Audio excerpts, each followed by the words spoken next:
Assalamualaikum warahmatullahi wabarakatuh.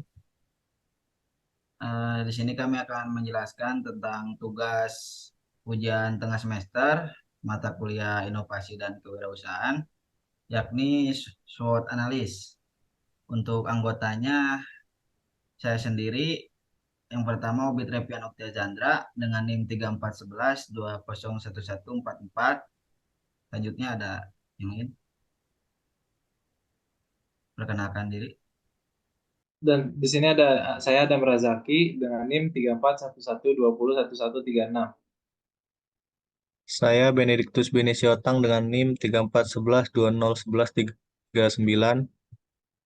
Nah, selanjutnya akan dijelaskan oleh Saudara Adam. Baik, apakah SWOT analisis? SWOT analisis adalah merupakan metode perencanaan strategis yang digunakan untuk mengevaluasi kekuatan, kelemahan, peluang, dan ancaman dalam suatu proyek bisnis atau perusahaan atau suatu spekulasi bisnis. Keempat faktor itulah yang membentuk akronim SWOT: Strength, Weakness, Opportunities, dan Threats, bersumber dari Wikipedia. Selanjutnya ada kekuatan, yakni situasi ataupun kondisi yang merupakan gambaran kekuatan dari suatu organisasi atau perusahaan pada saat ini. Yang harus dilakukan dalam menggunakan analisis ini adalah setiap perusahaan atau organisasi perlu menilai kekuatan dan kelemahan yang dimiliki, kemudian dibandingkan dengan para pesaing-pesaingnya. Di sini lanjut ada analisis kelemahan, yakni situasi ataupun kondisi yang merupakan gambaran kelemahan dari suatu organisasi atau perusahaan pada saat ini. Weakness merupakan cara untuk menganalisis kelemahan yang ada dalam sebuah perusahaan ataupun organisasi, yang mana kelemahan tersebut dapat menjadi kendala yang serius dalam kemajuan suatu perusahaan atau organisasi. Lanjut, ada analisis peluang, yakni situasi atau kondisi yang merupakan gambaran peluang yang ada dari sisi luar suatu organisasi atau perusahaan, dan gambaran tersebut dapat memberikan peluang berkembangnya suatu organisasi atau perusahaan di masa depan. Opportunity merupakan analisis yang digunakan untuk mencari peluang ataupun terobosan yang memungkinkan suatu perusahaan ataupun organisasi bisa berkembang baik di masa kini ataupun masa yang akan datang. Selanjutnya akan dijelaskan oleh rekan saya Benediktus Beni Siotang. Baik, selanjutnya ada bagian threat yaitu analisis ancaman. Threat itu sendiri adalah situasi atau kondisi yang merupakan gambaran ancaman dari suatu perusahaan atau organisasi dalam menjalankan suatu usaha. Threat itu merupakan cara menganalisis tantangan atau ancaman yang harus dihadapi oleh suatu perusahaan ataupun organisasi dalam menghadapi berbagai macam faktor lingkungan yang tidak menguntungkan, yang mana ancaman tersebut dapat menyebabkan kemunduran atau efek negatif bagi perusahaan. Jika tidak segera diatasi, maka ancaman tersebut akan menjadi penghalang bagi suatu usaha yang akan dijalankan. Selanjutnya ada manfaat dari SWOT analisis itu sendiri. Metode SWOT itu merupakan metode analisis yang paling dasar dalam melakukan analisis strategi yang bermanfaat untuk mengetahui suatu permasalahan ataupun suatu topik dari empat sisi yang berbeda. Hasil dari analisis ini biasanya berupa arahan ataupun rekomendasi untuk mempertahankan kekuatan dan untuk menambah keuntungan suatu perusahaan atau organisasi dari segi peluang yang ada, sambil mengurangi kekurangan yang dimiliki dan juga menghindari berbagai ancaman yang terjadi. Jika digunakan dengan baik dan benar, maka analisis ini akan digunakan untuk membantu melihat sisi-sisi yang terabaikan atau tidak terlihat dari sebuah perusahaan ataupun organisasi. analisis SWOT itu merupakan instrumen yang bermanfaat dalam melakukan analisis strategi dalam manajemen perusahaan ataupun organisasi. Analisis ini sangat berperan sebagai alat untuk meminimalisir kelemahan atau kekurangan yang terdapat dalam suatu perusahaan atau organisasi serta menekan dampak dari ancaman yang timbul dan harus dihadapi. Selanjutnya, ini kami akan melakukan analisis SWOT dengan topik bisnis yang akan kami lakukan yaitu pembuatan banner.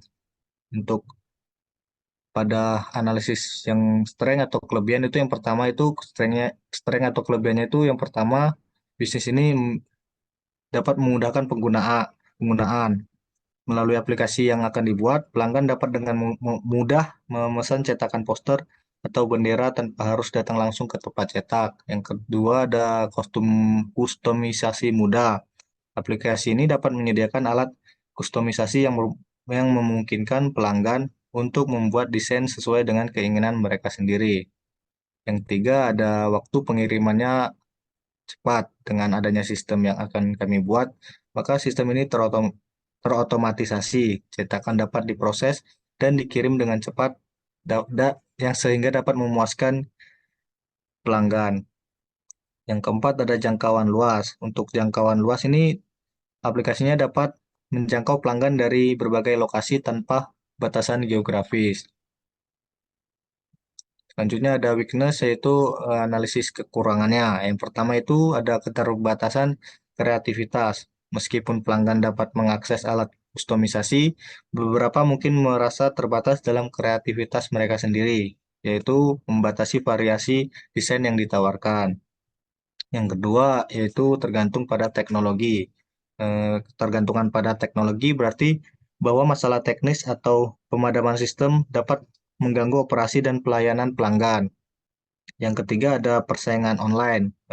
Persaingan dari platform cetak online lainnya dapat membuat sulit untuk membedakan diri dari pasar pasar-pasar yang sudah ada terkait bisnis pembuatan poster ini. Yang keempat ada keterbatasan interaksi manusia. Tidak adanya kontak langsung dengan pelanggan itu dapat mengurangi kesempatan untuk membangun hubungan dan memahami kebutuhan mereka secara langsung. Untuk selanjutnya akan dijelaskan oleh rekan saya yaitu Bitrevian. Baik, selanjutnya ada opportunities, yakni yang pertama ekspansi produk, yaitu memperluas penawaran produk untuk mencakup berbagai jenis cetakan seperti kanvas atau kartu ucapan, dapat meningkatkan diversifikasi dan menarik pelanggan baru. Yang kedua ada integrasi dengan e-commerce, yaitu mengintegrasikan aplikasi dengan platform e-commerce atau marketplace online yang dapat membuka akses ke pasar yang lebih luas.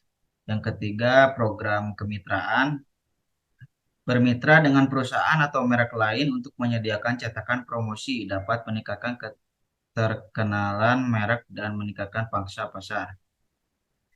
Lalu yang keempat, layanan khusus, yaitu menawarkan layanan tambahan seperti pengiriman cepat atau layanan desain grafis dapat menjadi nilai tambah yang menarik bagi pelanggan. Selanjutnya ada threat, ancaman. Yang pertama perubahan teknologi, yaitu perkembangan teknologi baru atau munculnya pesaing dengan teknologi yang lebih canggih dapat mengancam posisi pasar. Yang kedua ada masalah keamanan data, seperti risiko keamanan data atau pelanggaran privasi dalam penggunaan aplikasi dapat mengurangi kepercayaan pelanggan. Yang ketiga, regulasi data, yaitu perubahan regulasi terkait dengan pengumpulan dan penggunaan data pelanggan dapat memerlukan investasi tambahan untuk mematuhi persyaratan yang diperketat. Yang terakhir yaitu ketidakpastian pasar. Ketidakpastian ekonomi atau perubahan tren konsumen dapat mempengaruhi permintaan untuk layanan cetak dan mengurangi pendapatan.